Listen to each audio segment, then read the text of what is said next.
Okay. Well, Well, good. okay. So the teachers, even though now they were getting some more teachers, there was no curriculum to teach Black history. In other words, the teachers could have taught it if there was something in front of them to say, this is how we're supposed to do it. All they had in front of them was what the Jewish publishers, book publishers, and others put out there and say, these are the books y'all supposed to use. And this is the curriculum you're supposed to follow. But in my case, I just happen to have a special blessing that I happen to bring along with me curriculum in my own head that I drove out, put out there, and taught on my own.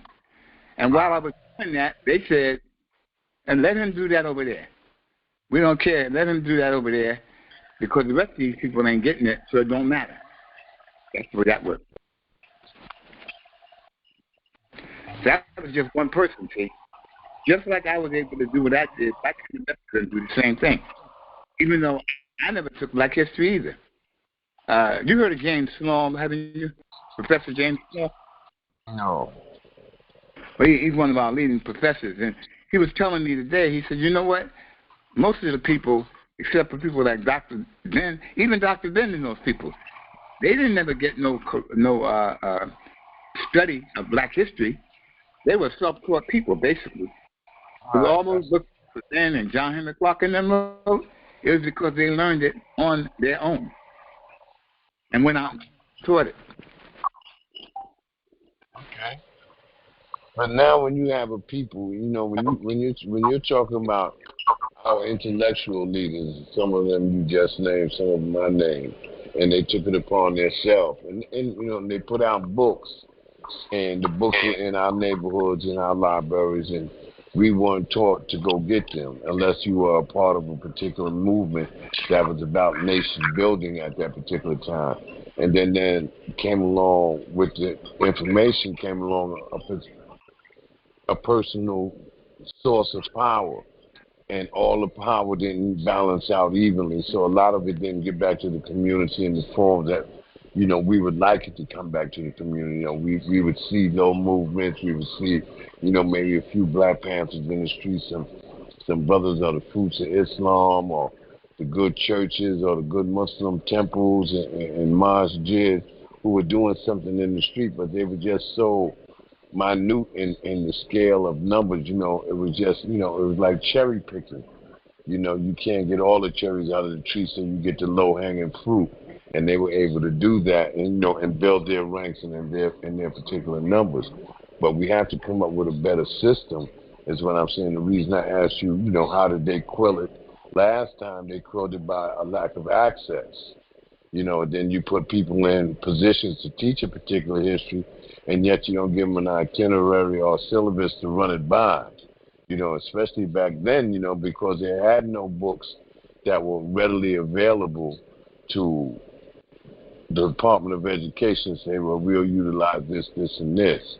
You know, if it was taught, it was taught on the down low. You know, just like every other thing, you know, how Frederick Douglass was taught, you know, Black history was taught, you know, maybe even in a hush manner, you know, or people saying things that they had no way to substantiate, but it was more like a postulate. You just didn't need factors to substantiate that you are great people, so forth and so on. And the many techniques that were lost over the years of how to disseminate the information and making educating yourself cool again. You know, there's a formula for that. You know, where people can get out and just say what it needs to be said and rally up a people once again, because the time, again, I always speak to this, I think the time has come that this has to take place. And there's just no question about it. So how do we come up with a new way? Because we know how they suppressed it. But how do we come from up under that particular form of suppression, you know, intellectual oppression, you know, and finding ways to make this readily available? I mean, how do we corner a market where this is what we are promoting along with other things? Because, you know, even though we are promoting education, you know, we can put guides around it that lead people to that, you know, even through sports, doing black sports and reporting on black history and blacks in sports, so both male and female, and guide them to the books and this, that, and the third. So when you sit down and you kind of look at it, you're drawing out a map that the North Star is just nation-building information. And that's what we're traveling to, metaphorically. We're traveling to a North Star through every division that we can, whether it be religion, spirituality, sports, hood ratchetness, wherever we can grab a person's ear to guide them to a particular point of, proper education as it applies to melanated people. And once you start studying the history of melanated people, you study, global history anyway, because we've been throughout the globe. We're everywhere, and so we have to come up with a way of doing that and putting that, what Brother Stanford Williams has, and finding a way to put it back in play under a different vibration. Because it's obvious that, the formula of back then worked for them, so we're looking for the reverse of it. So now we have, even in our presence, when you ever read the book, The Spook Who Sat by the Door, we have a spook who sat by the door who was in the education system when they were doing what they was doing. You send a child to an all-white school back in the 50s and the 60s, the 1800s, 1900s, and I know we didn't expect for them to have books on black history back then, and then we have to understand, the indoctrination period of it all. What actually happened, how were they taught when we study, the history of the Indians in this country, when they were put in the boarding schools and how they were taught to deny their own Indian culture, to accept this Western Hemisphere philosophy of religion and education, so forth and so on. And this is what they did. So now, if you just look at the formula that worked for them, and you take that same formula and you add a little different kind of seasoning to it, you can make a whole new recipe. And these are just some of the things we have to do instead of like just surrendering. You take the information that was just given to us on how the school systems worked all the way up until they started hiring the 3 blacks that they hired in Newark, New Jersey, and the history of maybe, black teachers right here in New York City. And you probably see the same formula all over because they apply it the same way across the nation, because they figure once it works in one black community, most black communities are going to follow behind it. And, and even if they don't follow behind it, their silence in it condones it because they're not speaking out against it. So in the rest of the world's eyes and the perception that we have, that it's been condoned because nobody is raising any form of hell about it, and these, your children, grandchildren, great-grandchildren are coming through the same system that intellectually abused you, abused me and everybody else. May I speak? Permission to speak? Yeah, sure. Let me tell you what happened here. When I was in this Newark district, understand this, I'm born and raised here, okay? And when I came up in there, there was no expectation that I was going to do something revolutionary. The only thing they wanted me to do was be a black face in a high place. They wanted to make me high profile. Here, we got us a ninja up here. Y'all be quiet. He's in the high profile school. Y'all be quiet, we got one. Little did they know that I had in my back pocket Dr. Ben, John Henry Clark, Queen Mother Moore, Louis Farrakhan, William Comstock. I had all them things in me to bring to the school, to bring to the students. They looked at that and said, well, that's just going on over there. Leave him be. Let him do what he's doing. He ain't hurting nobody. We're just going to keep on doing what we're doing. Now, if they had looked at that and said, wait a minute, why don't we apply that all over the city of Newark? They didn't want to do that. So that would be a question to their authority, to what they wanted to do. In other words, what I thought was what's best for black people. If the union wasn't doing what's best for black people, I was against the union. If the Board of Education was doing what's best for black people, I taught and brought people in to help them understand what education was for them.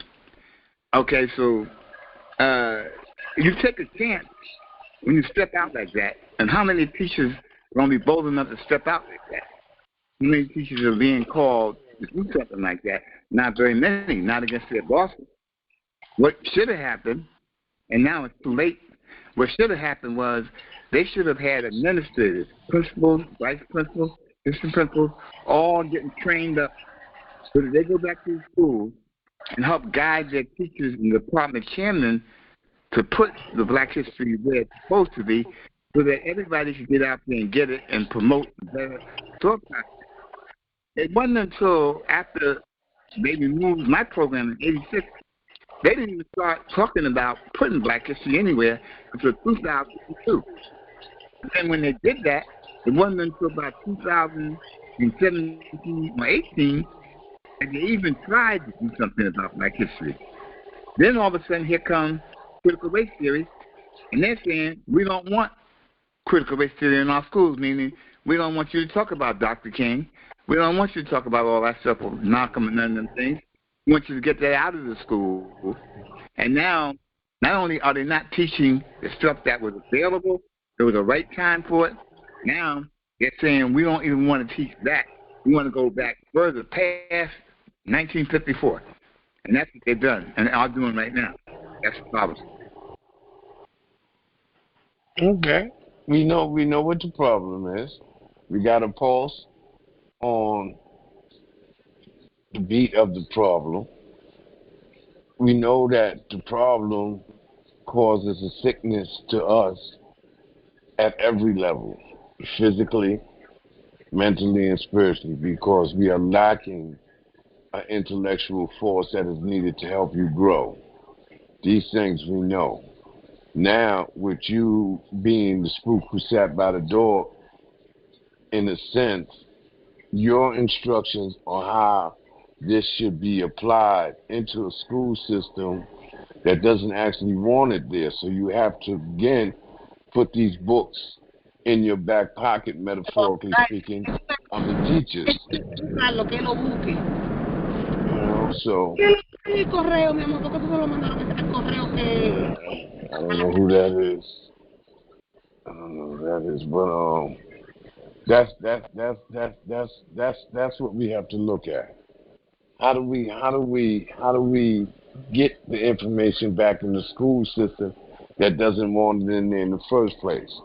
And the powers that be, even if they are melanated, they're protecting their six-figure jobs more than they are protecting their children. So how do we get to the children? You got social media, Brother Star. I think now that you got social media, you got something that you didn't have back in the 60s and 70s. You have the ability to have Zoom calls. You have the ability to do what we're doing now, podcasts. And I think school districts need to be exposed to the fact that they can actually have their students be exposed to a podcast or exposed to something on YouTube. There's so much stuff going out there that school districts need to be convinced that this would be in their best interest. And that's what my mission is. Between now and next year, I feel that if I could cause people to see through my book I'm writing, to see what it was I did, and I didn't sacrifice and say, I'm going to speak Swahili, I'm going to say Hotep and stuff like that. No, I said, we're going to speak the language that the dominant society uses. We're going to use the correct English. We're going to use the history that was taught, like John Henry Clark said. You can't defeat your enemy unless you know the enemy's history. So what I did was I knew the enemy's history. So all I want to say is if we know that history, we should be able to teach that history. I don't care what school. It could be a all Jewish school. It could be an all Hispanic school. It could be a Palestinian school. I don't care what kind of school it is. If it's a school in America and it's a public school, they should know about the true history of America. And therefore, whoever lives in those places, the taxpayers from those people should be used to have a program to teach the true history of America. And that's what I think, using the social media that's at their hand right now. You know, you got so much out there that they can use that to help them teach. Okay, all right. Now, and I think that's a brilliant idea, utilizing social media through the Board of Education. This is what Evardne speaks about all the time when she says, use the technology that's afforded to us, because you can reach just more people that particular way. So, utilizing, like you said, social media, Evardne's technology, which is social media, and we try to regroup and, redirect some of the youth and the misguided to a particular spot. And I think that's a wonderful idea. But now how do we sit down to get DOE to promote what we're promoting when DOE is against the education that we want to promote, which is the history of melanated people in this country and the true history of America and its race relationships with everybody. How do we climb out of the hole? These are just a whole bunch of topics that we want to sit down and basically cover. Events, topics, upcoming, meetings where we're just going to a think tank mode, where we invite the youth and get that youth leadership that is needed in order to reach back to get them. So, we come up, it's something that we talk about all the time. How do we improve? Because as elders, we have to improve in order to be the examples that the youth need. So, again, it's, the more you know, the more you owe. So when you are responsible for a particular form of education, you're also responsible to your nation with the education that you've required. So that once you acquire it, after you've required it and you have acquired it, then how you disseminate it.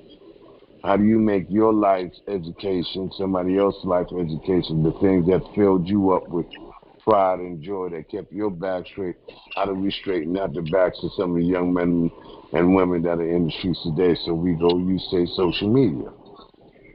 Evardne says use technology. So now we have the ingredients.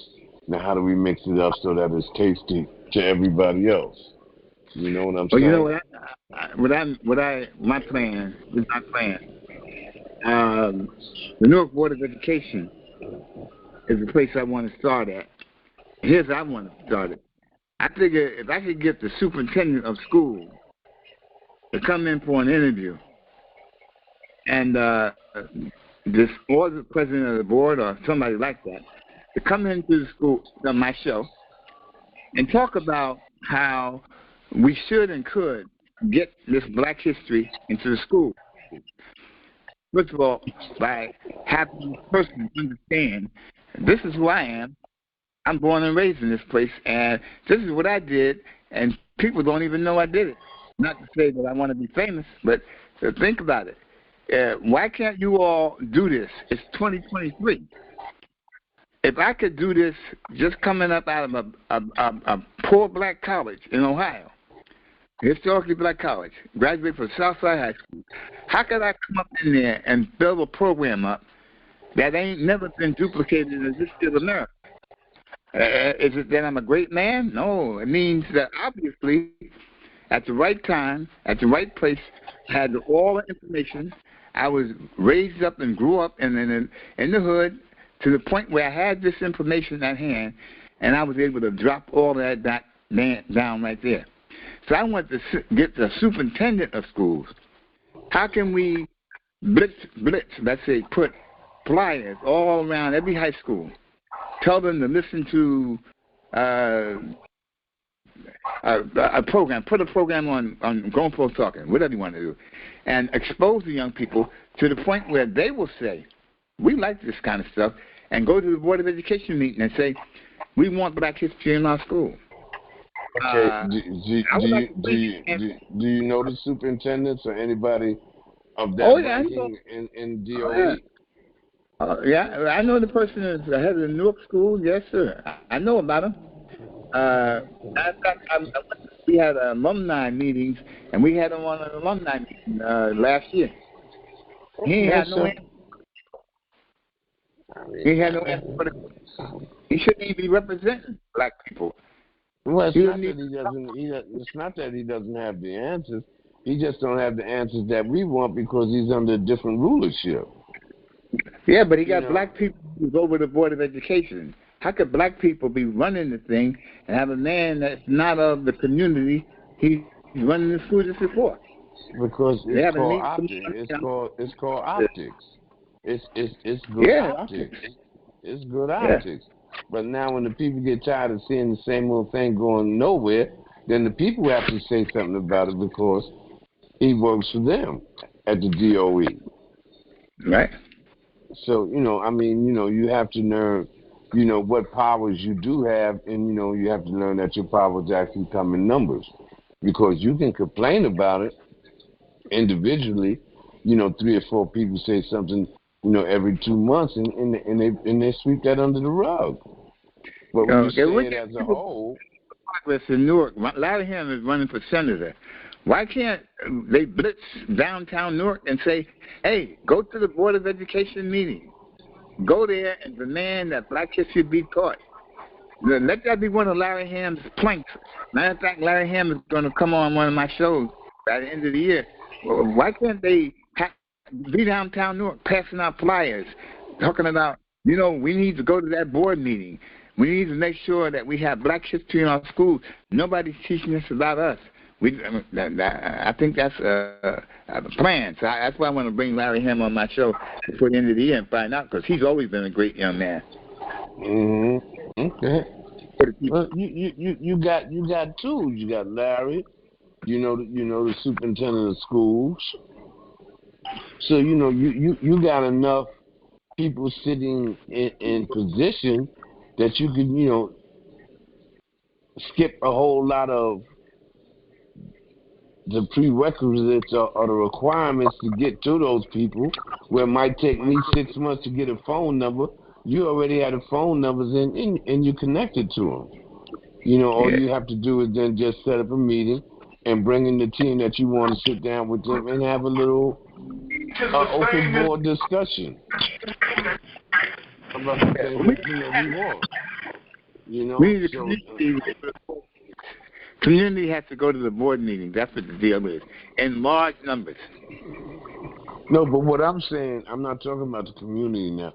What I'm saying is putting something in place that the Board of Education has a heads up of what's coming to them before you go to the community and say, this is what we are putting in play. We're putting in a community action group for this, and this. And we're asking you to get on board from the door. We don't want to ambush you and just march on you, and then you come out and say, well, we don't know what they want because there's been no complaints about this, and this. So you give them a heads up, which is a courtesy call of what you're about to do, and we're asking that we could sit down and do this in a way that, what's the word I'm looking for? In an amicable way. So just you're not ambushed by us, and it doesn't make like we're against the Board of Education and it's a black man in the board. And the news media hypes things like that up. You know what I'm saying? Minorities march on the department. We're saying we're not marching on you. We're asking you to march with us and doing this, and this. So that's what we're looking for.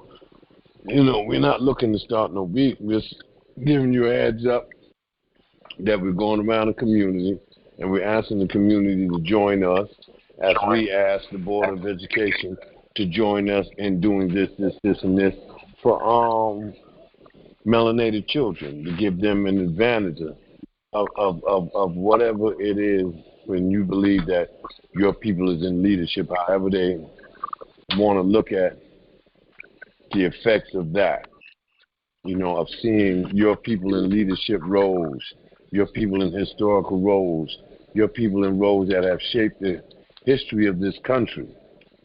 And we're saying that the time is now. And we are coming to you because we want you to be with us. We don't want to march on you or make it look like you're not doing your job. We're just saying that it's time to change how it's viewed, how it's perceived, how it's taught. Critical race thinking is not to be looked upon as something evil because, we just never been invited to the table for it. When y'all put the critical race theory on paper, who's on top race-wise and who's on bottom. Y'all put that in play. Society put that in play, and we've been under that pressure since we've been in this country. And we are saying that, this pressure has caused us to come together and say that, there's something missing in this historical account of how this world, and especially this country, came to be. And it's almost like what the Crusaders did.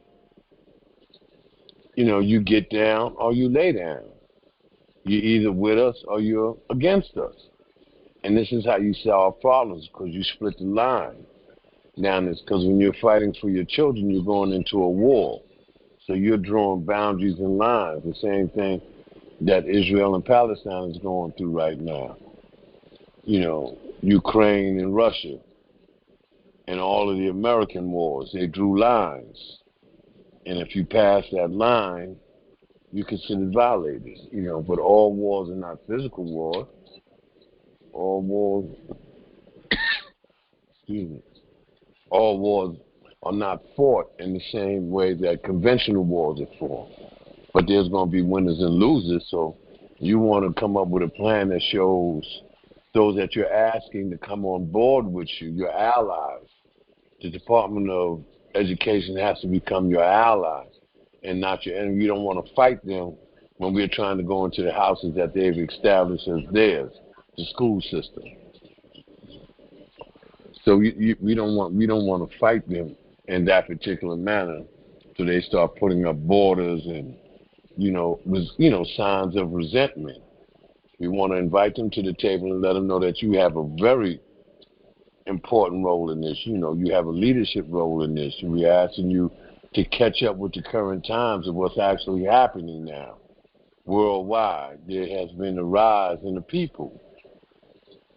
And the key to that rise, no matter how you look at it, is always going to be education. True education. Education that uplifts. Education that tells people, how to think, not what to think. You're talking about, redoing the whole dynamics of a school system. All the way down to the Catholic schools and every other school. You just want to teach truth. And our history is a part of the truth. And that's what we want to do. We want to be able to teach the truth about our people. And as an educator of high ranking in the DOE, you should understand this. And we have to understand the pressure that he's under, because he's never been in this kind of situation before where the community is crying for something as a whole. And all of our elders, MacGyver, yourself, and every other elder that wants the best for their children, their nation of children that's coming behind them. No matter what you want, or however you live, you always want, the generations not to suffer like you suffered. As many people as I know in the streets, I know that they don't want their children to go to jail like they went to jail. You know what I'm saying? And I know there's some people that came through the education system that want their children to have what they have. And they're going in the same direction. One doesn't want something to happen and one wants something to happen, but everybody wants growth. Everybody wants those who come behind them not to suffer the way they did or to reap the rewards that they did, because they got a better understanding of how the system actually works. And even with the education, some kids that have these masters and BAs and all of them are in no better position than the cat that's coming out of the penitentiary with a felony conviction. As far as, the power of economics is concerned, we have a very small percentile of black men who make 6 or 7 figures in their careers outside of sports and singing, and everybody doesn't make it that way. So we have to rescope the whole education system so that young kids can understand that scientists are needed, architects are needed, agriculture, people who understand agriculture, and botany are needed, and things of that nature. So, we have to employ the education system in sitting at the round table with us and making them understand how important their role really is in seeking the truth. It's not just about black history, it's just about history being truthful. And when you have a truthful history, you can't leave out black history. That's why the world is so unbalanced now, because so many things are unexplained to people, because you erased a whole nation of people out of the equation. All the way down to the point that aliens built the pyramids and not wanting black people to have their props. You came down and said that the aliens did this. Even in, cartoons, it took us so long to get a black superhero. We celebrated Black Panther, and it was just a movie, the Woman King. It shouldn't have been a shock to so many people about the Dahomey tribe. It shouldn't have been a shock. It should have been just a part of history. But we got Florence Nightingale and this one and that one, and we are more hooked up on Cinderella, a fairy tale, than we are on the side of Shakur, a real live superhero.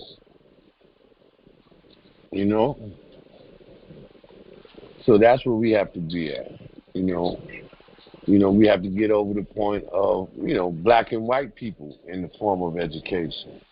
There is no white people without black people. Science proves this over and over again. So we have to get to that point. And all of that runs through psychology. If being black is so bad, why do you have these 24-hour tanning parlors now and cosmetics that can turn your skin from white to orange and all kinds of colors except for being white? You want your people to be tall, dark, and handsome. You can get tall, you get handsome, but you can't get dark. Now you can all year round because of the tanning parlor. So let's understand the gifts that we have and how do we utilize the gifts. And we got to realize that you're going into a matrix. You're going into a fight a system that has been designed to keep you oppressed. So how do we bring those people into the fold and saying, that's over. That time is over now. This is time for the true education of American history. And you don't have to make it black. It becomes black by itself. When you tell the truth, it's going to take you back to the motherland.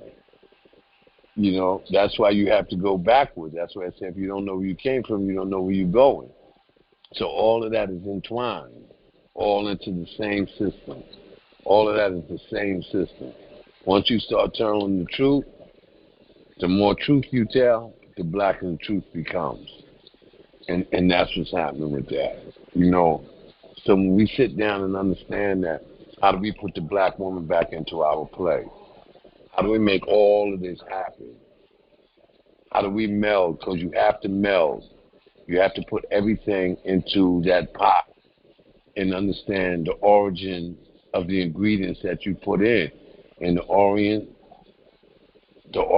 of that particular ingredient is always going to take you back to melanated people.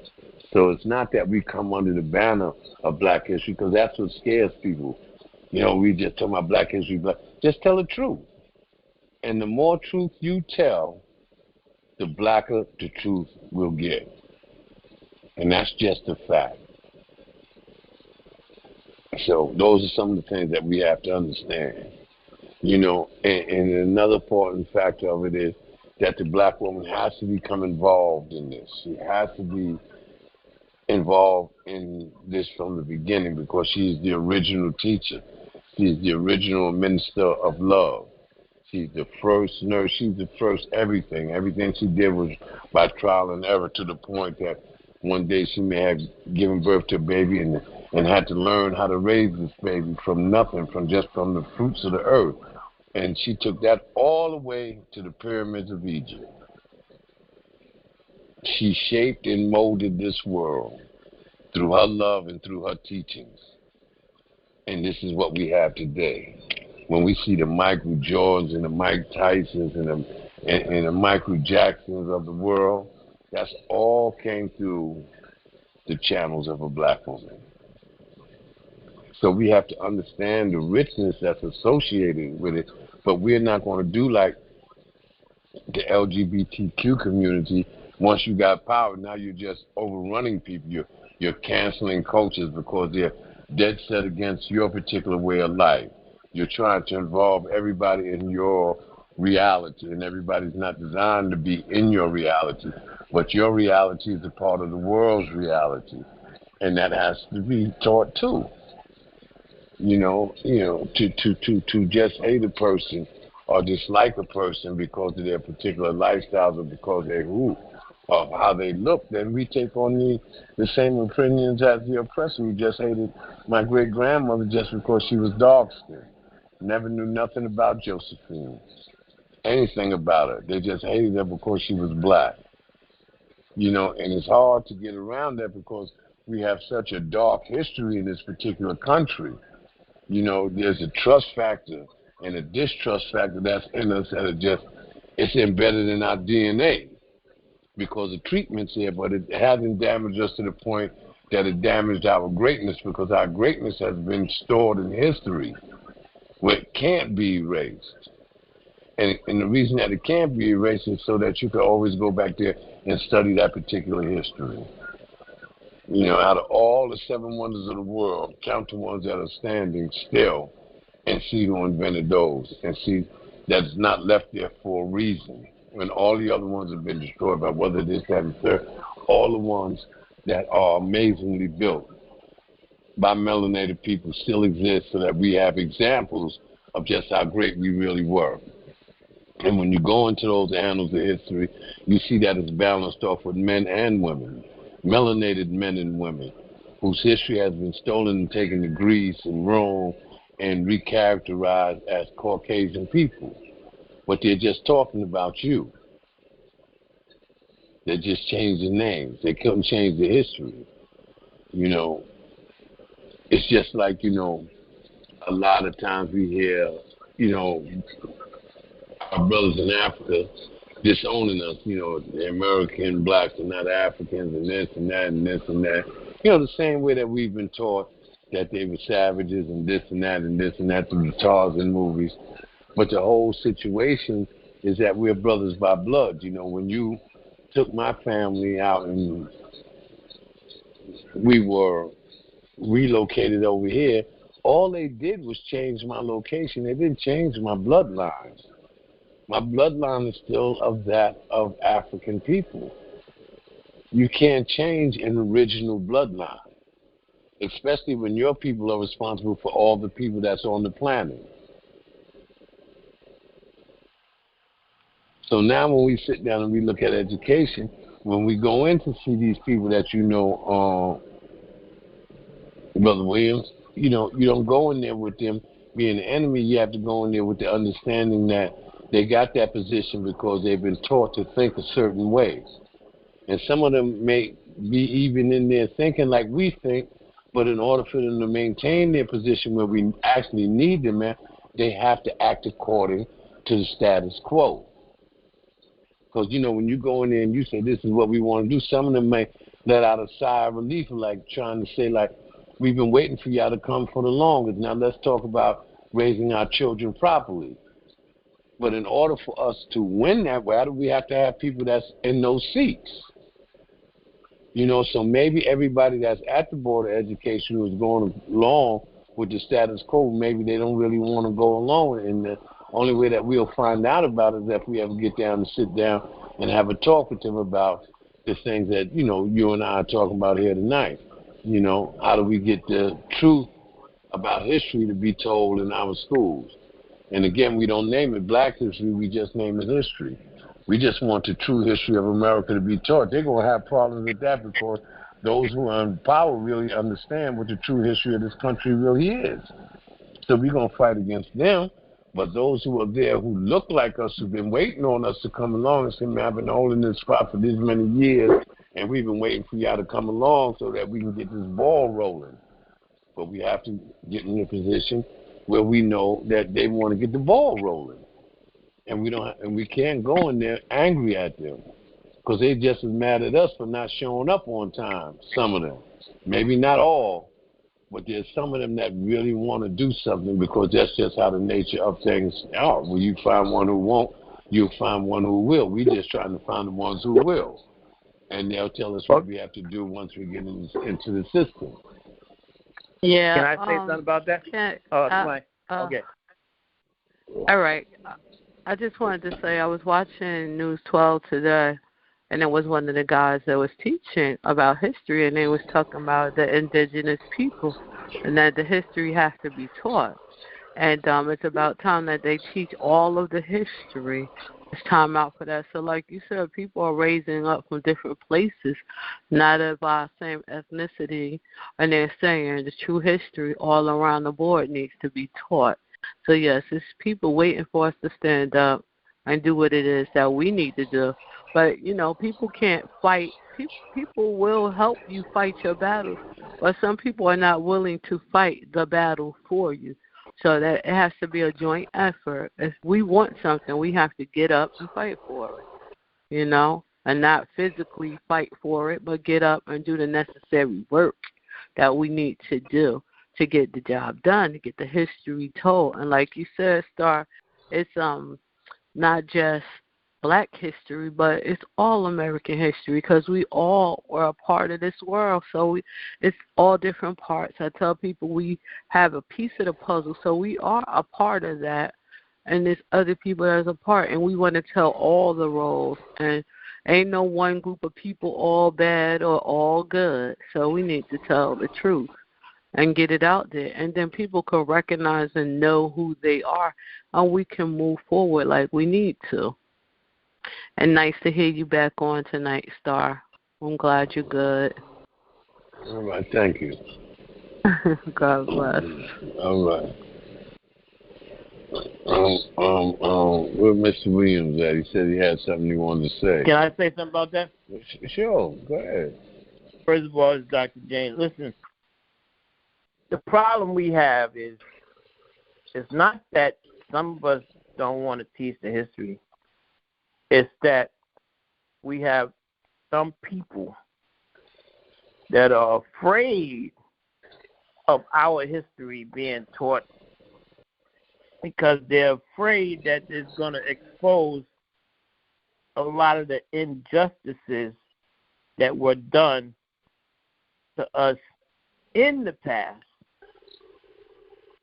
Even though it may not, but they are afraid of that because they know that many of the things that were done to us, our ancestors, was unjust.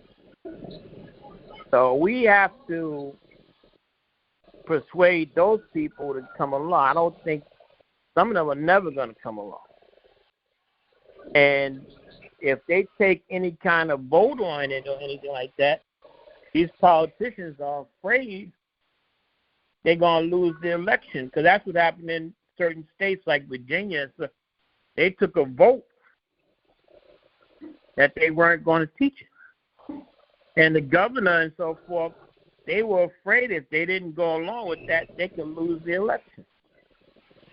That's the first thing. Second thing is we have people in minority races and our races that will go along to get along to do anything to keep their job.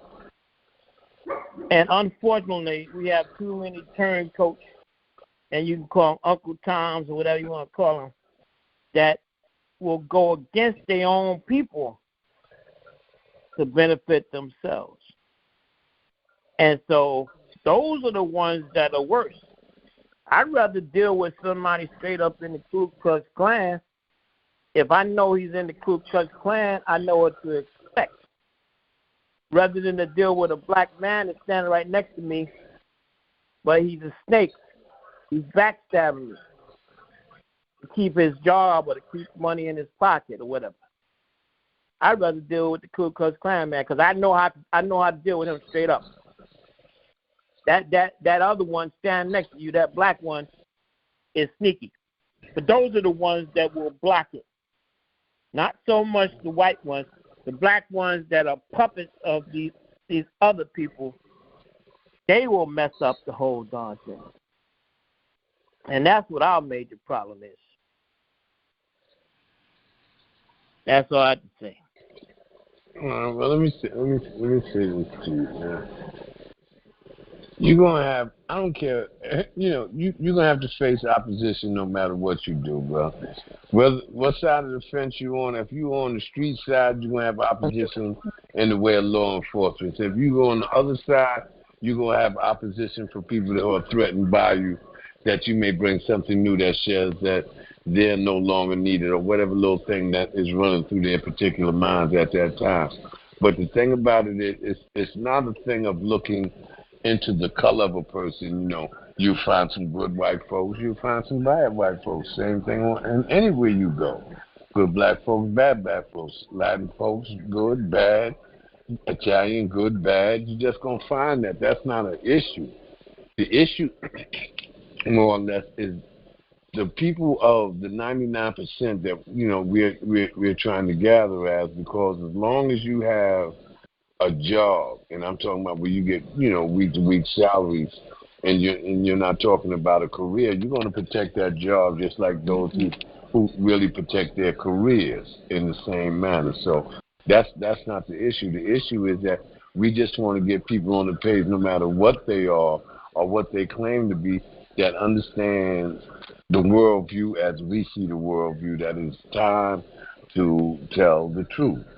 Bottom line, you could put it under any banner that you want, but you're just saying that you want an avenue where the truth can be told, juxtaposed to mistruths. And that's what you want to do. You want to give a child a chance and say, well, this makes more sense than this, and this makes no sense at all. When you just look at basic education, some of the basic things that we are taught, that as we grow older, we don't, go back and review. And, Christopher Columbus is one of those incidents that topped that list. How can he discover America when he got it? There was already people here. But yet you push this narrative up until today. Now you find out that he committed genocide, murder, and all these other things, and yet he still has a parade that people in New York celebrate. So what are we saying? That means that we condone what he did so much that he is celebrated with a parade every year, and then we be in attendance of him, whether you're Italian or not. If you know what he is and you celebrate it, then you're a part of that problem. This is not just about being an Italian.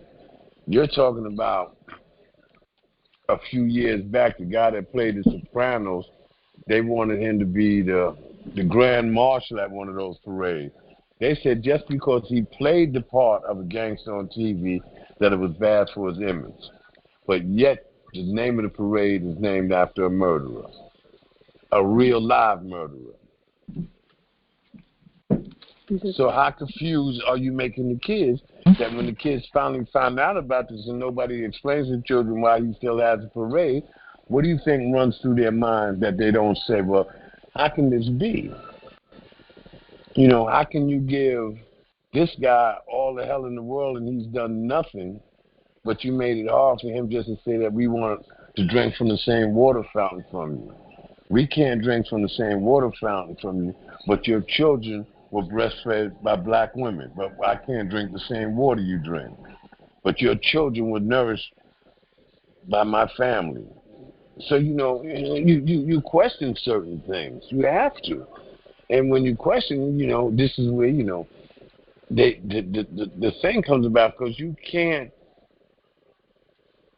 support a lie in a historical conversation when people have certain facts that and then you just, you go into the flip side of it. Well, that's not the issue that I'm talking about, but we're talking about history, and this is not the issue I'm talking about.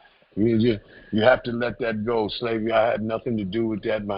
Slavery has been over this many years ago. Why are you still talking about it? Because you're still profiting from it. You're still profiting from it. You're still profiting from it. And they don't seem to get that. So we have to make it to a point that you understand it, but we're not mad at you. But we're saying that we can't ignore the fact that you still riding high on that wave, and then you tell us to forget about it. You tell us to pull ourselves up from our bootstraps, but you never gave us boots in this country.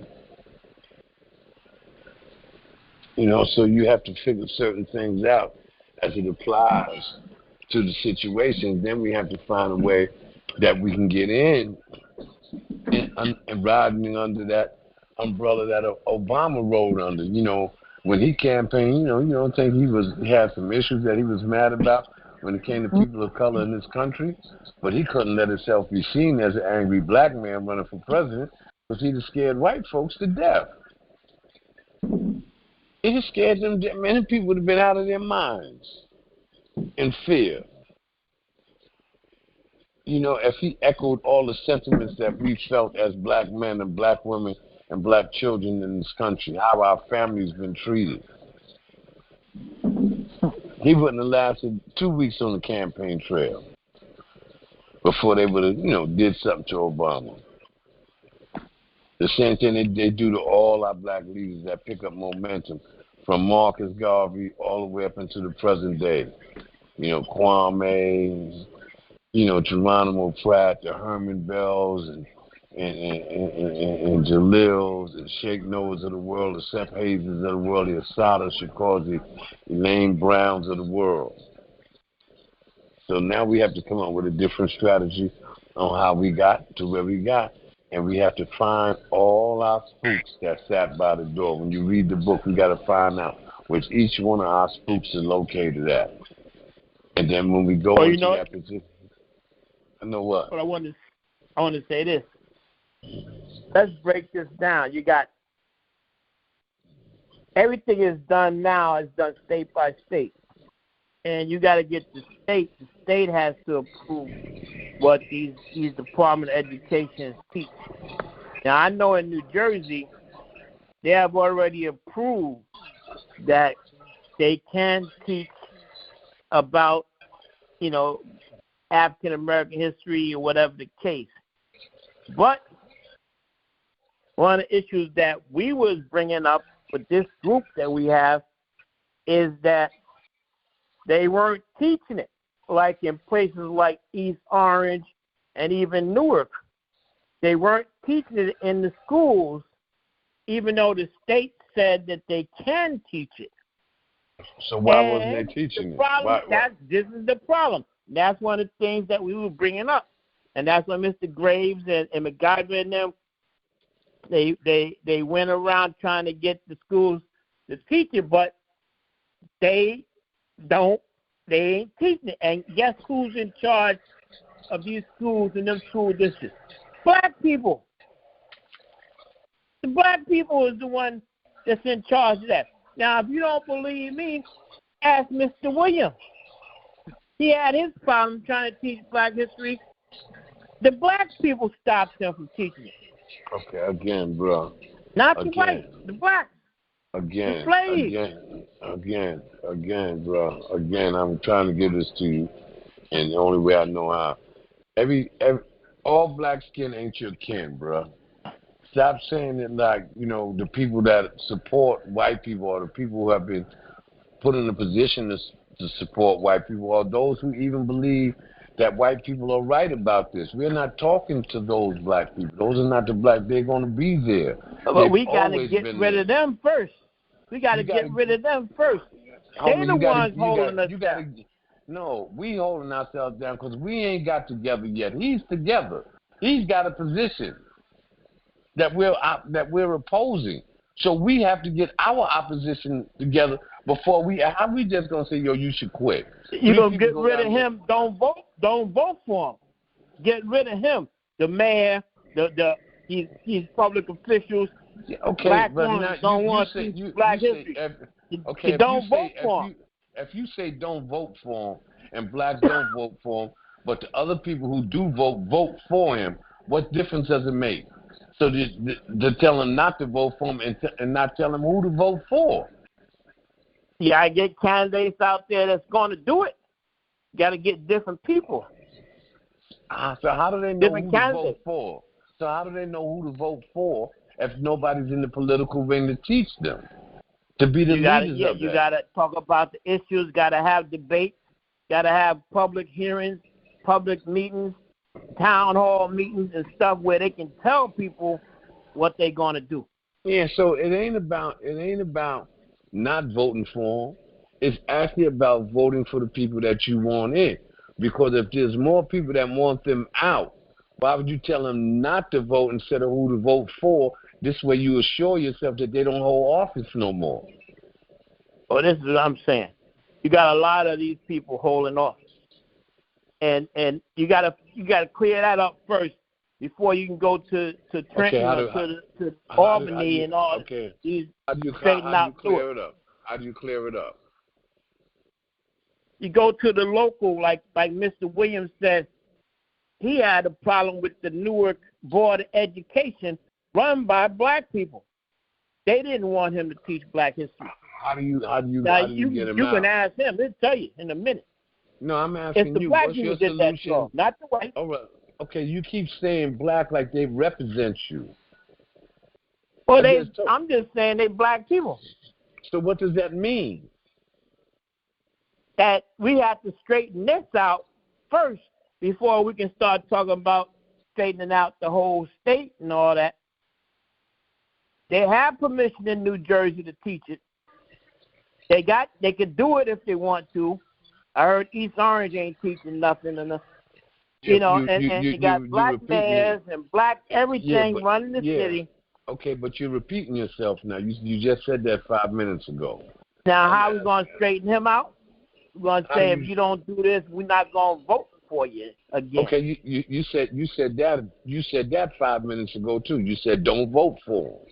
I'm saying if you don't vote for him, then who do you vote for?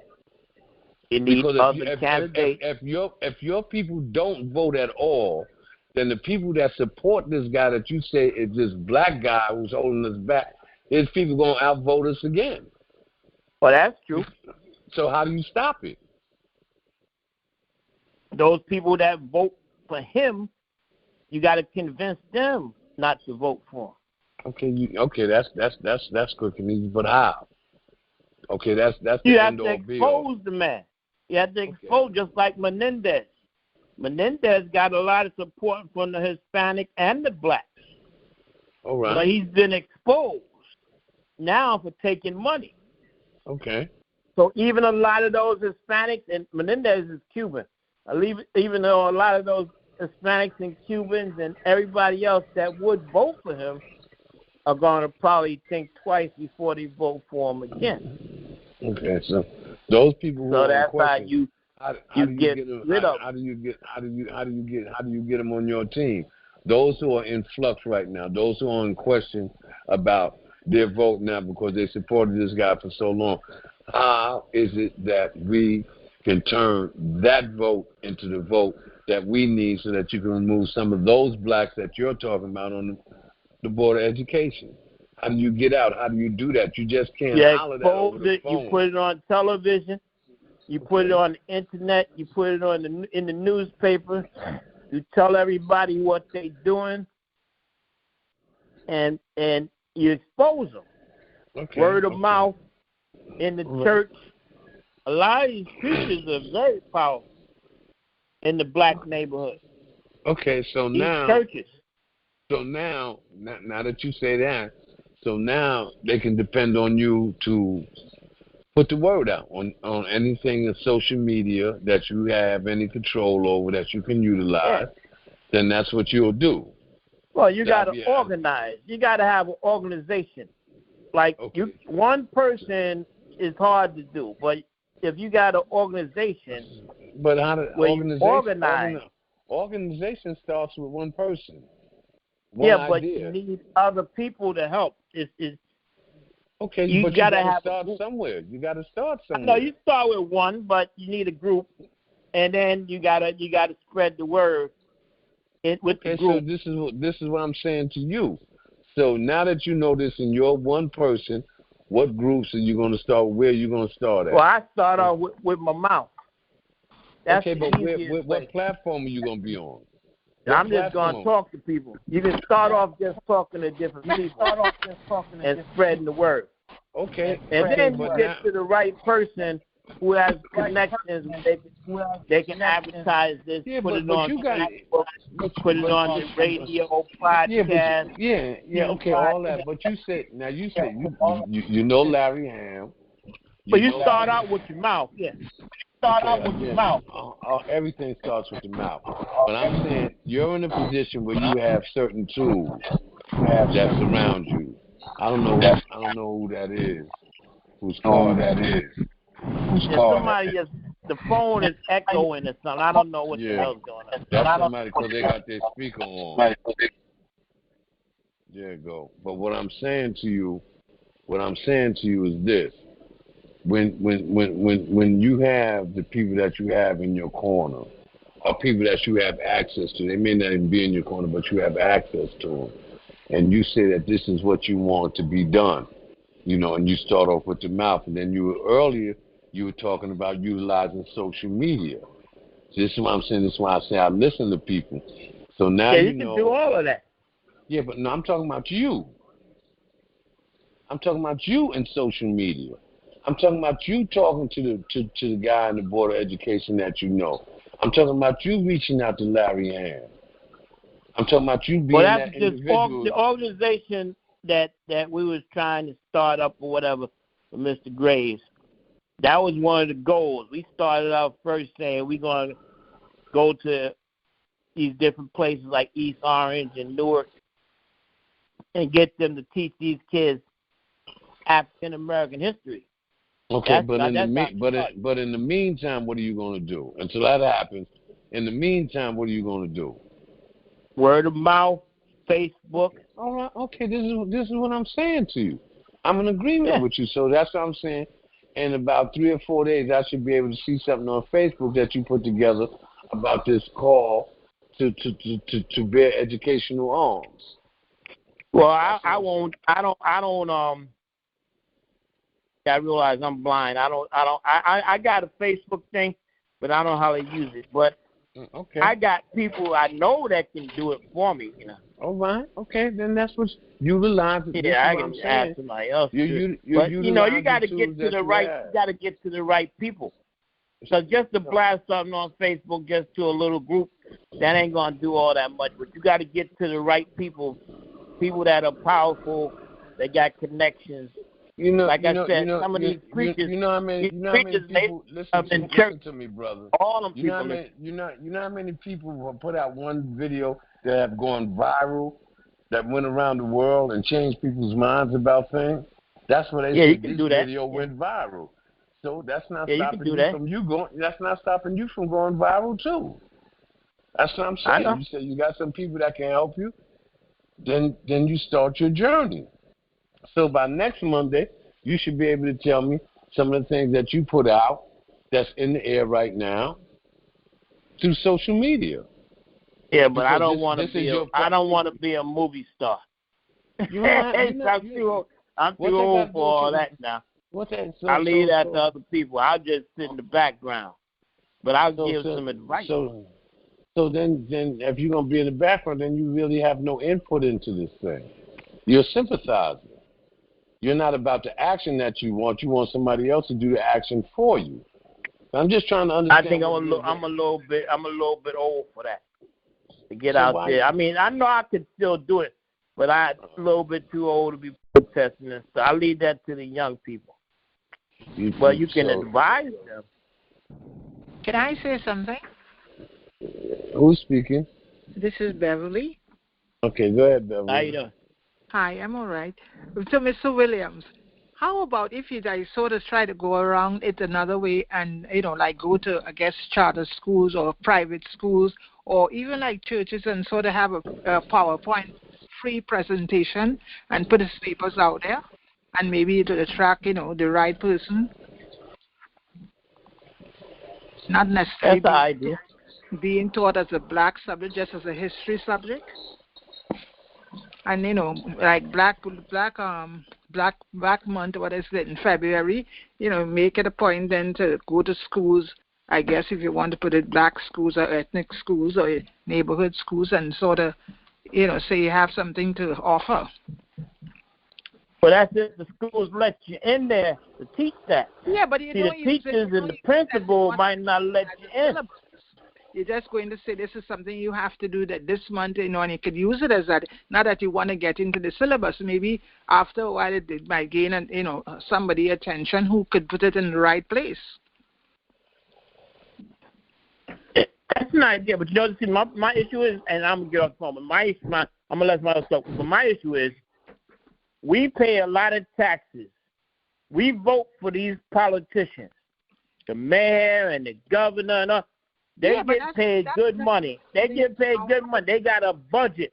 They got billions of dollars in their budget.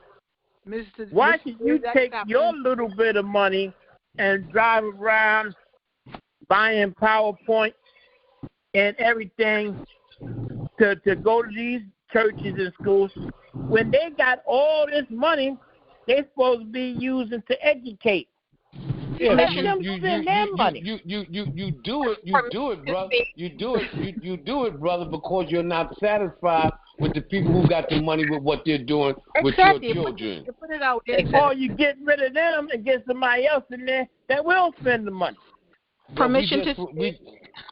Give me 1 second, brother. But we just went over that point, bro. In order to get them out, you have to put somebody in. And in order to put somebody in that's proper, you have to get people that want to vote them in. You keep talking about this like this is just something we're going to vote them out of office. And then you don't want to put the work in. You just want to suggest what the work is doing. But you know that you can actually do the work. And you was a leader back then.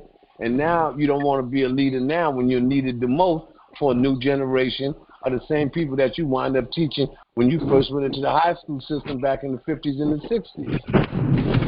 And this is what I'm saying. Well, I'm not that old now.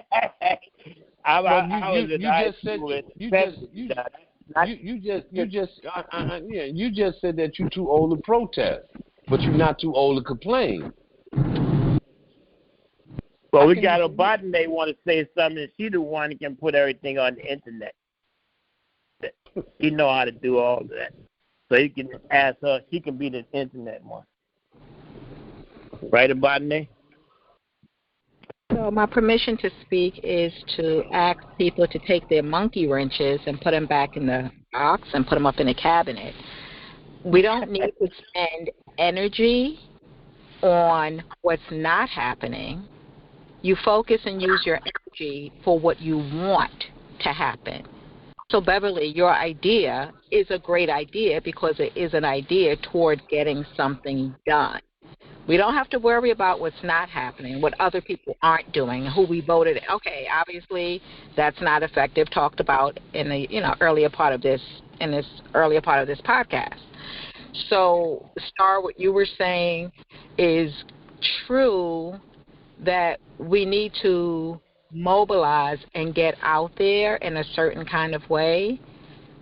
I'm thinking the back door. First of all, when you come to the, not you, Star, but in general, when you come to the table with solution, you do not need to discuss the problem. You already know the problem. So you come with solution. Part of that solution is going to be a budget for the educators who's going to support the curriculum that's being designed. That's part of the budget. The other piece to that program is the curriculum. So you don't want to go and say, this is what we need, this is what we know what we need. You want to say, this is what we've designed, and this is how we know this design can be painted, how this design could move across the line, not just in New Jersey, because I'm thinking you create that curriculum and what it would take and who it would take to deliver that curriculum, specifically, staff, specifically. You know your budget. I feel that there are a lot of people out here who would support the salaries of the educators who would support and teach that curriculum. And I say it like that because all public schools have a school leadership team, if they haven't changed the name, but it's that same combination of the educators in school. It's the principal, the teachers, the union rep, and parents. That's that team. But it's also a community-based organization on every school leadership team. It's supposed to be. So you're bringing the community into it by saying, you know what? We can get donations, contributions for this effort. So you can't tell us it's not in your budget because we're providing you with the funders who are going to fund at least one. All you need is one teacher. All you need is one teacher in every school. And if the teacher is an educator who's passionate about teaching true American history from the ground up, they're going to come on board. But they will also, so what do? You reach out to the alumni.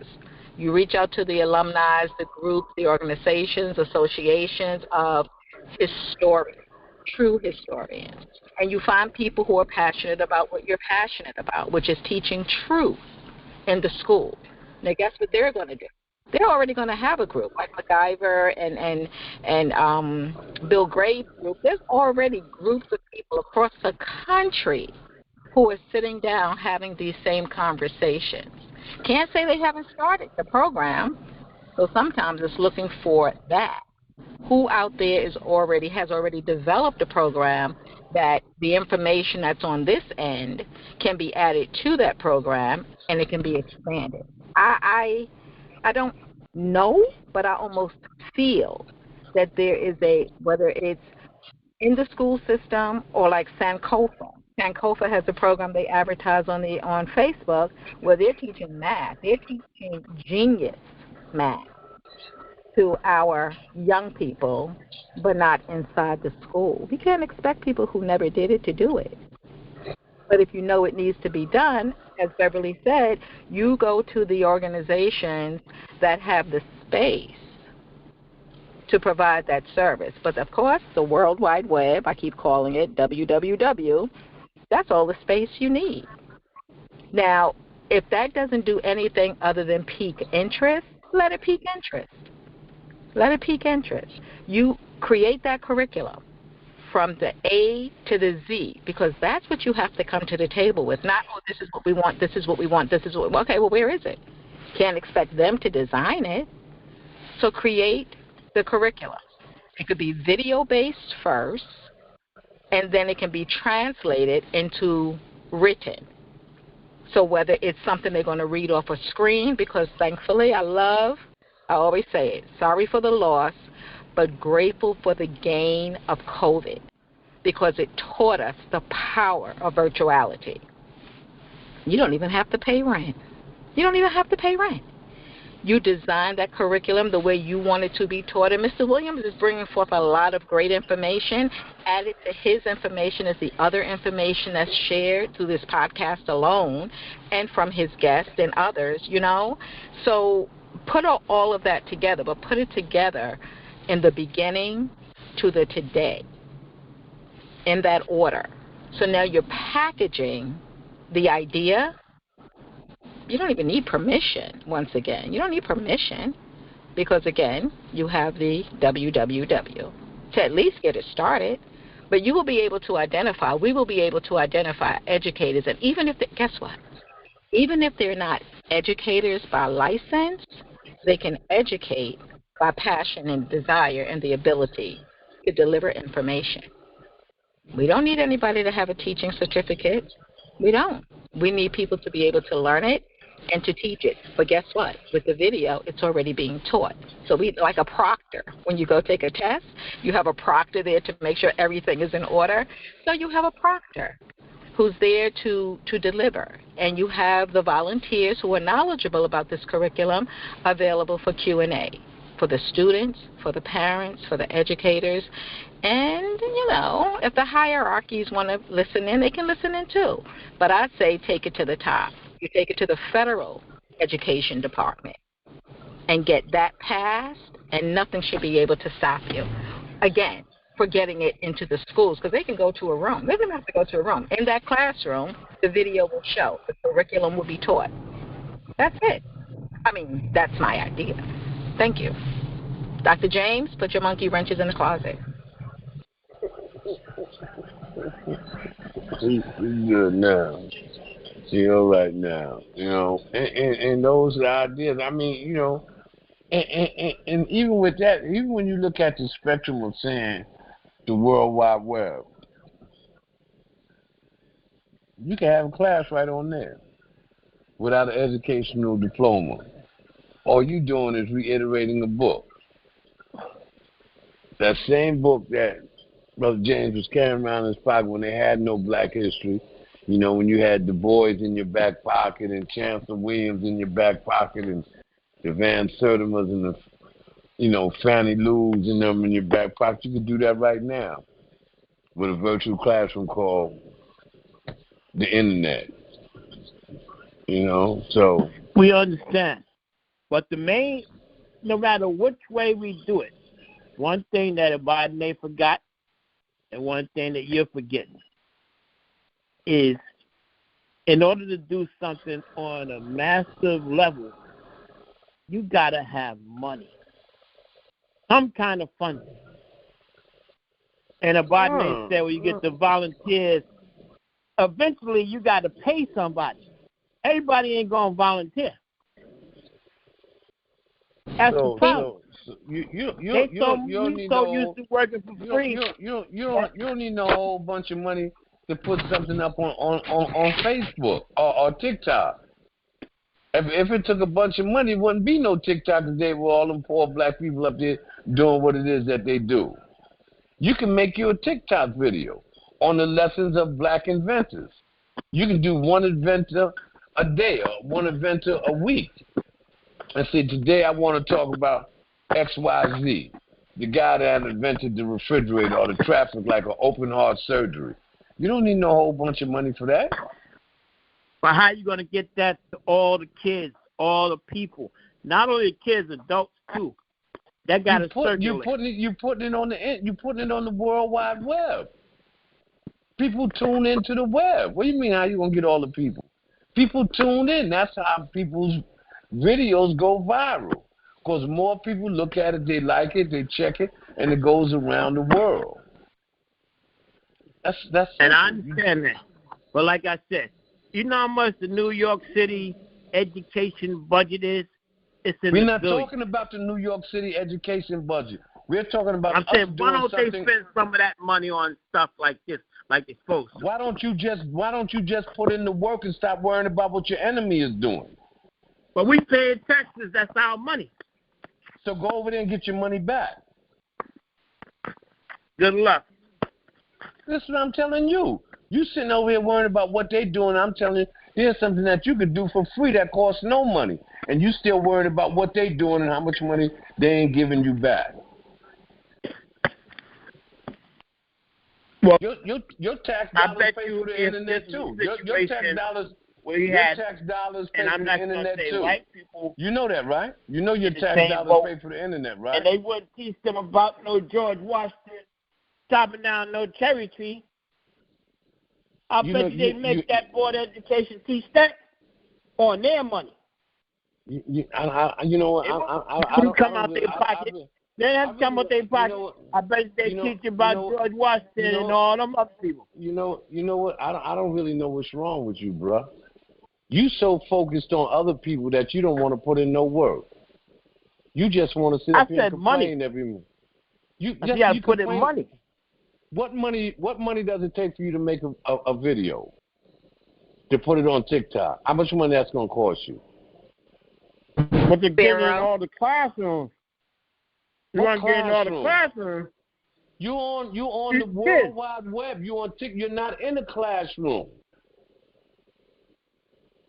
You're on Facebook. You're on Instagram. You're on what's the other one? TikTok. That don't cost no money. Now, if you want to complain about them, you can even do that. You can make a video complaining about your tax dollars going to the Board of Education. They ain't doing nothing. Exactly. So why don't you do that? Why don't you start waking people up to where their tax dollars is going? Now, we're going to have a presidential election coming up real soon. And what they got to do with you? Those ideas that can be brought up during the presidential campaign. So we got to wait all the way to 2024. We're gonna start tomorrow. But if Biden says start a federal law, that means that got to go up to the president.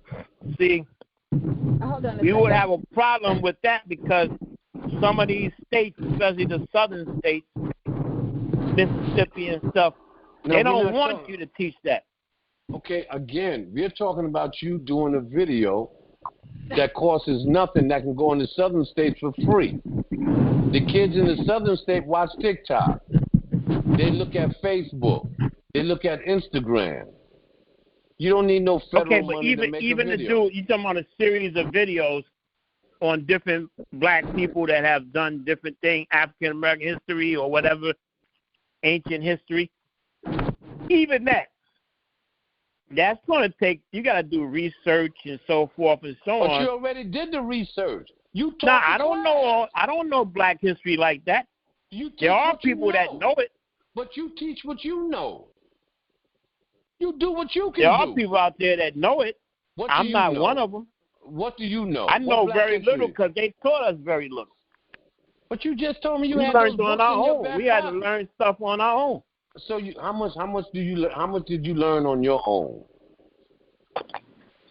Not that much. Now I know there are experts out there like Mr. Williams. He's an expert. But what do you know? But I don't claim to be one. Yeah, but what do you know? You teach what you know. I learned very little about African history, black history, history in Africa. I know very little. Like I said, there are people out there that know a lot. Okay, but so let me ask you something. You have to find them. What is it that you know? If it ain't black history and all that, what do you know? Well, my thing is what I learned the most is science, because I'm a science person. So you teach science then? Why you can't teach science? I've taught it many times. No, I'm talking about why you can't do a video that goes on TikTok pertaining to the science that you know. Yeah, I could. Okay, so there you go. All right, so why don't you do that? But listen, well, that's not going to affect them teaching African American history. But you do what you can do. We worry about the people that do African American history. Yeah, that ain't African American history though. Homie, now who's gonna do the video on African American history now? Listen to me, bro. Cause you always trying to find a way out of fucking hole, bro. And there ain't no way out, bro. You let the people who do African American history do theirs, and you do science. That's it, point blank, period.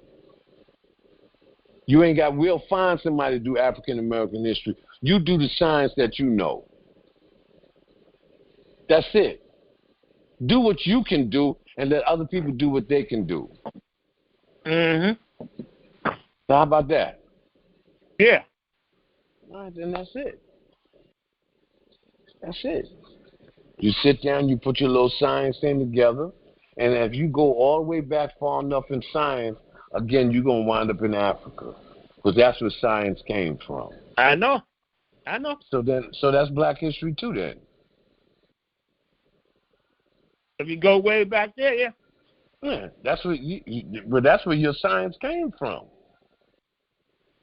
Only problem is the stuff they teach us in school is not true. They telling us this stuff came from Greece and all that stuff when it actually came from Africa. And so that's what you're going to tell them. So that's what you're going to tell them, ain't you? That's where science came from, right? Right or wrong? Medicine. Medicine came after. Is medicine science? Yeah. Okay, so if you teach science, then you're going to wind up in Africa too. I know. All right, so what's the problem? That's a part of black history. Well, that's true. Imhotep, the father of medicine. That's a part of black history. So now you're a black history teacher of science.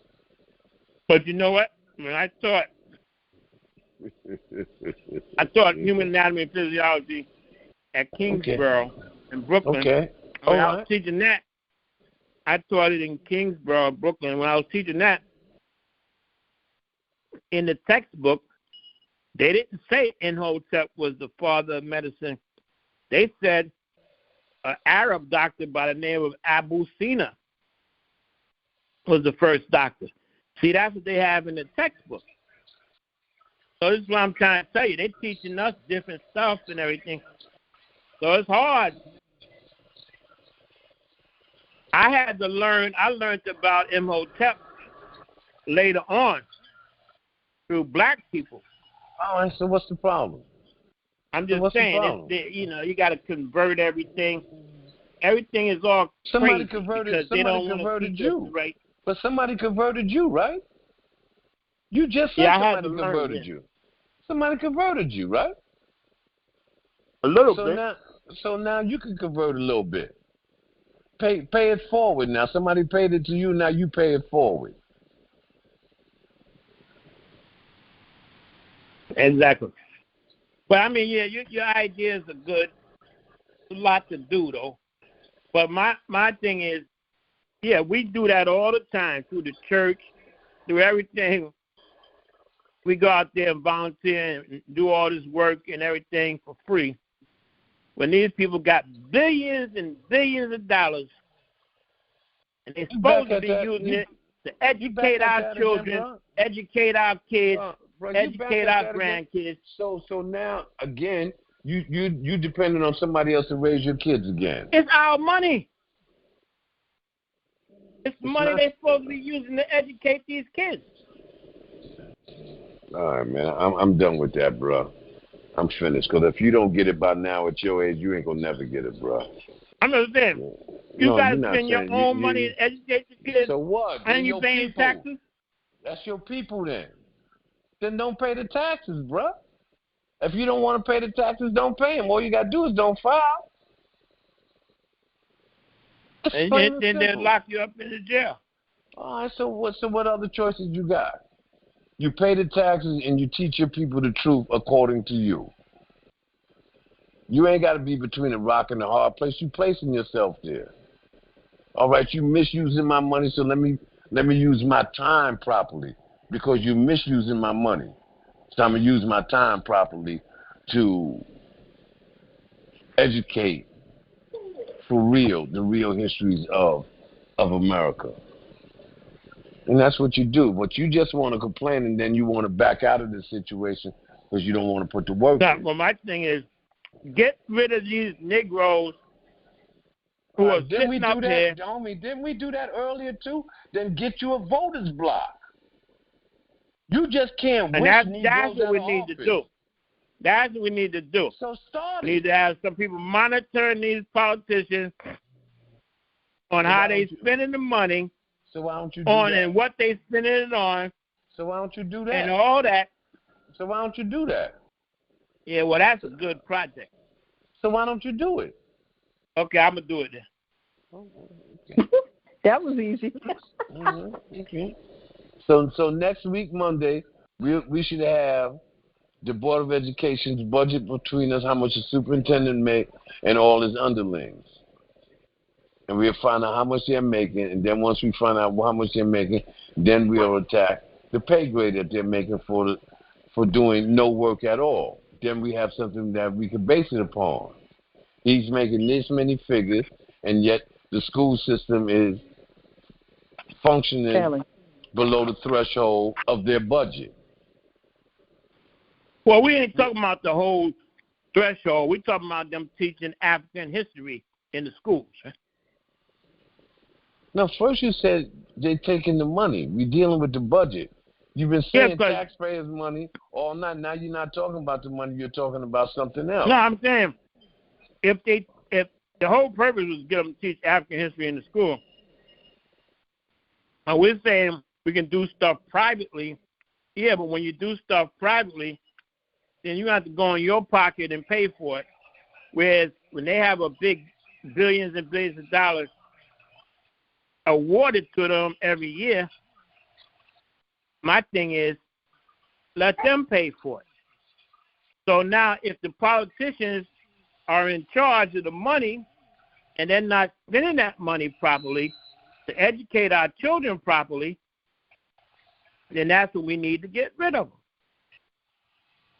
Okay, now then they put somebody else in there who has to go by the same budget that the guy that we just got kicked out of. He's got to do the same thing that he was supposed to be doing. Then we kick him out too because he falls in line with the people who are running the Board of Education. They're not falling in line with a community that doesn't actually support him. So if he doesn't get support from the community to do a better job or do a job that's more beneficial for melanated children, and he's not getting support from the people that want that done, what side of the fence you think he's going to fall on? The guy You're right. That's why you have to get rid of the people that are running the Board of Education. So you have to go to are you serious right now? higher level well, to correct that problem. Well, how do you get rid of them? Vote them out. Exactly. How do you vote them out if the community's not even supporting the people that you want in there? Well, that's different.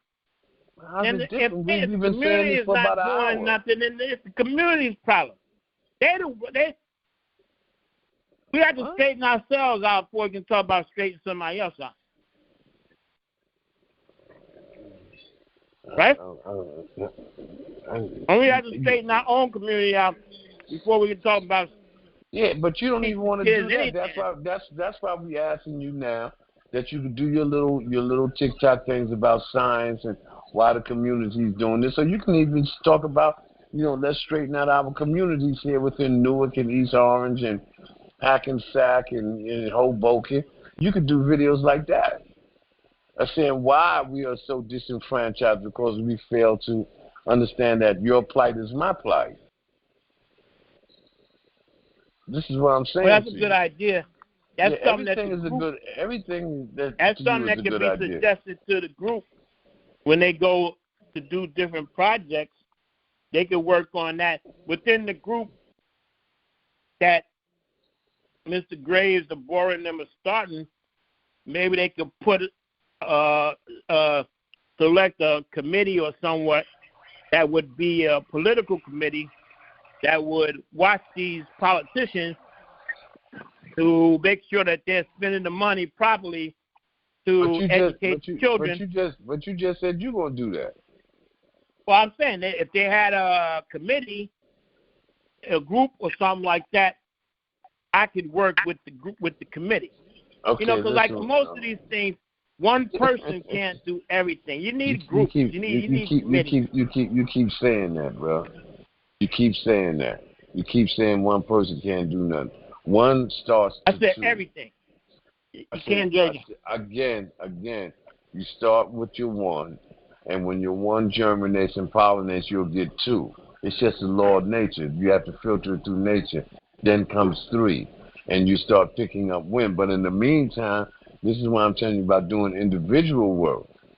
Let your individual work draw people to you that feel like you, and they'll hit you back. They'll leave little comments down under your little video or whatever it is that you're saying.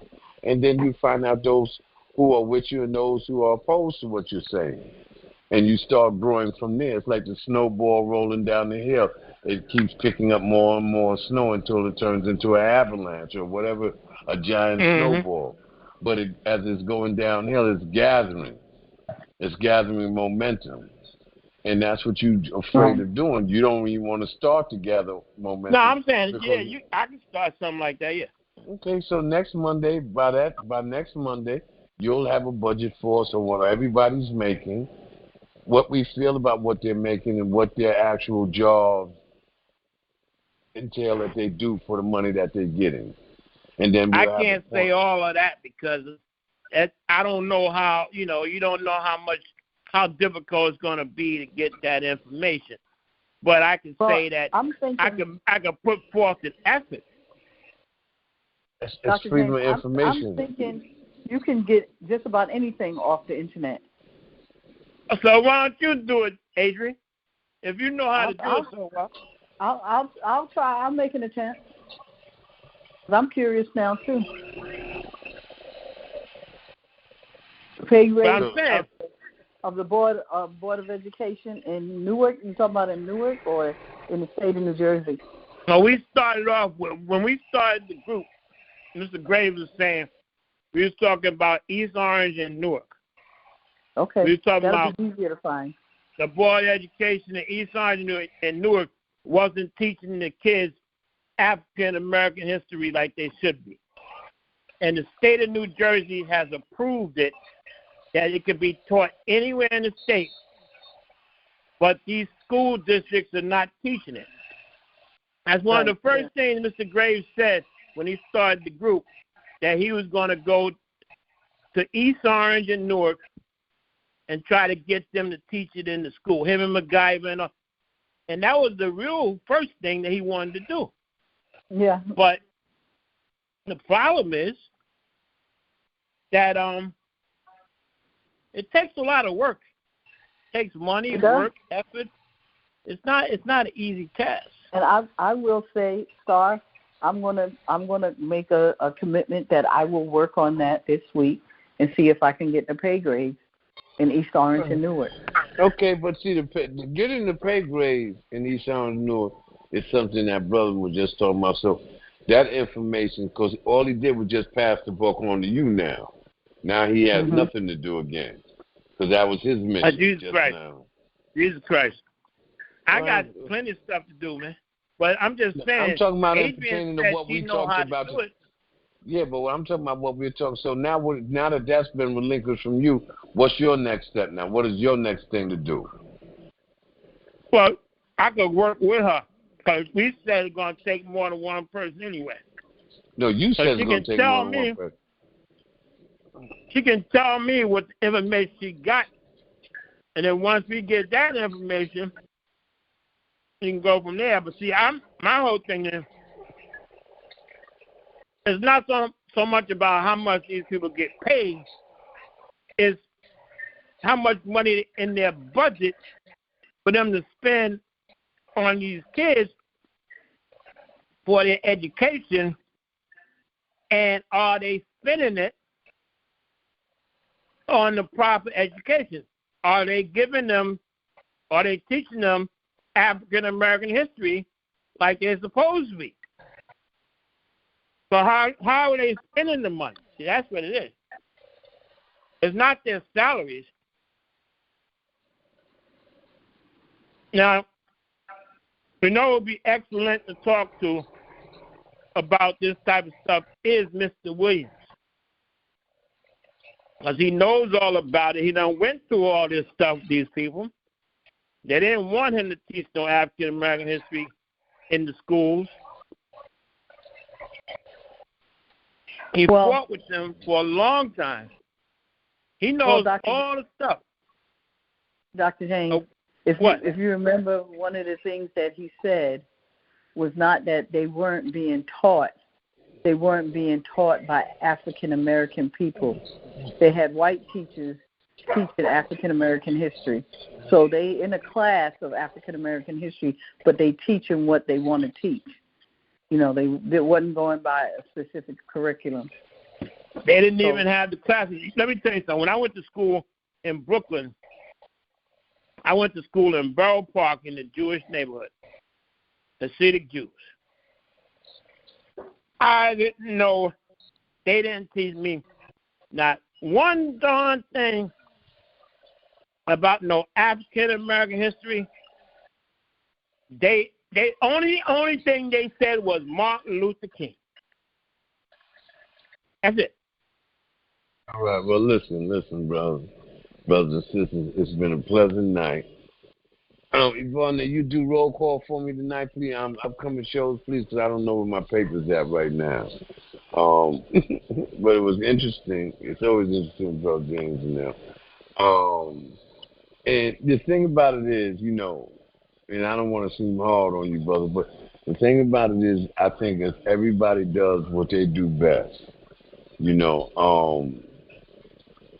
you'll find out that, you know, that the body is almost like an octopus. You have so many tentacles but one head, and that's the beauty of it. People getting in where they can fit in that and bringing information back, what little bits and pieces that we have that are solid information and helping us build a foundation to, you know, grown folks talk is what this whole thing is about. It's not just about complaining all the time, but it's about putting in a degree of work. You know, I do certain things well. I don't try to do anything outside of the box of what I do well. You know, I'm a communicator, and that's my gift. I'm an organizer, and I'm a good follower, because I defer to where those who know more than I do should do more than I do in the field that they know more than I do in. Not that they're actually doing more than me, they're just doing what they're really good at. And I think that's the key to a whole lot of this. You know, it's finding those particular spots and our points of attack. Because my biggest thing in Jersey right now is Larry Ham. You know, because you got your governor's wife. She just entered the race, and her answers are just really crazy about why she's running. And another cat is an Asian dude who's publicly throwing his that publicly threw his hat into the arena. You know, so you have two outstanding candidates now who's made their thing public. The Asian cat and your governor's wife, Phil. What's his name? Phil Murphy. His wife is in there. So, you know, I think that's one of the biggest things that New Jersey people have to collectively come together on, you know, and extending this from, you know, all sections of New Jersey. If you know somebody in Hoboken, I think words, you know, this is a word of mouth project too, you know, and while Larry puts his thing together, and when he gets ready to make his announcement, that it's already a buzz, not a surprise. We just be waiting for the announcement in and of itself. You know what I mean? So, with that in mind, I'm going to say good night. And I enjoyed myself as always, and these conversations are very important to me. And with that, I'm going to say good night to everybody in the room, and may your Thanksgiving be blessed. And I'll see y'all next week. Same to you, Star. All right, you're welcome. Bye. Dr. James, I'm coming over for my plate tomorrow, Thanksgiving.